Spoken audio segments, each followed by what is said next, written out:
नमस्कार, अभिवादन स्वीकार कीजिए जनहित इंडिया का। ईरान पर इजराइल और अमेरिका के हमले ने एक तरह से पूरी दुनिया में भूचाल ला दिया है। इस जंग में ईरान के supreme leader Ayatollah Ali Khamenei मारे गए हैं।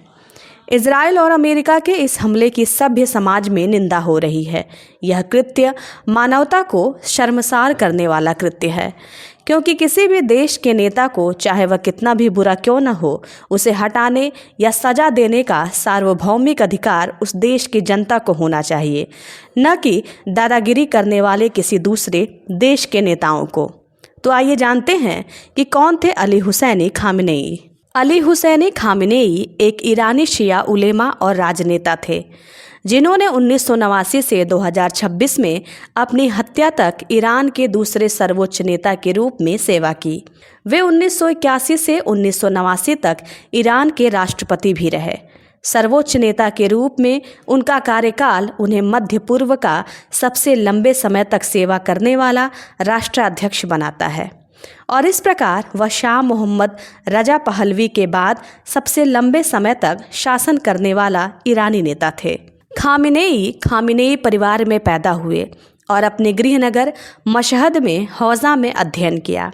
बाद में वे 1958 में कुम चले गए, जहां उन्होंने रूहुल्लाह खुमैनी की कक्षाओं में भाग लिया।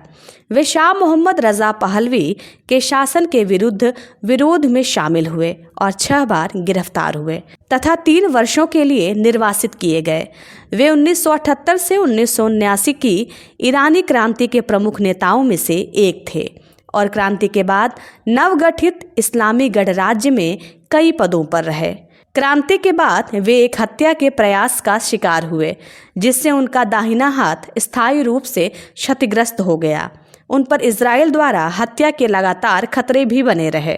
वर्ष 1981 से 1989 तक वे ईरान इराक युद्ध के दौरान राष्ट्रपति रहे, जब उन्होंने इस्लामिक रिवॉल्यूशनरी गार्ड कॉर्प्स के साथ घनिष्ठ संबंध विकसित किए। 1989 में रूहुल्लाह खुमैनी की मृत्यु के बाद उन्हें विशेषज्ञों की सभा द्वारा सर्वोच्च नेता चुना गया। सर्वोच्च नेता के रूप में उन्होंने नागरिक उपयोग के लिए ईरान के परमाणु कार्यक्रम का समर्थन किया, जबकि परमाणु हथियारों के निर्माण के विरुद्ध फतवा भी जारी किया। उन्होंने राज्य स्वामित्व वाले उद्योगों के निजीकरण का समर्थन किया और तेल तथा गैस संसाधनों के साथ ईरान को एक ऊर्जा महाशक्ति में बदल दिया। उनकी विदेश नीति शिया इस्लामवाद और ईरानी क्रांति के निर्यात पर केंद्रित थी।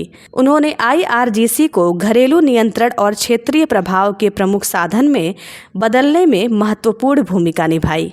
उनके नेतृत्व में ईरान ने सीरियाई गृहयुद्ध, इराक युद्ध, यमन गृहयुद्ध और गाजा युद्ध में प्रतिरोध धुरी का समर्थन किया। साथ ही रूस यूक्रेन युद्ध में समर्थन किया। वे इजराइल के कट्टर आलोचक और विरोधी ज़ायनिस्ट थे और उनके भाषणों में इजराइल के विनाश की मांगें और यहूदी विरोधी कथाएं शामिल थी। उनके शासन में ईरान इजराइल और सऊदी अरब के साथ प्रॉक्सी युद्धों में शामिल रहा। 2025 और 2026 में तनाव बढ़कर 12 दिवसीय युद्ध और लगातार हमलों में बदल गया। एक व्यवहारिक कठोरपंथी के रूप में उन्होंने वामपंथी गुटों, मध्यमार्गी धर्मगुरुओं और राजनीतिक असंतुष्टों को हाशिए पर धकेला, जबकि कभी कभी शासन की स्थिरता को खतरा होने पर प्रतिबंधों में ढील भी दी।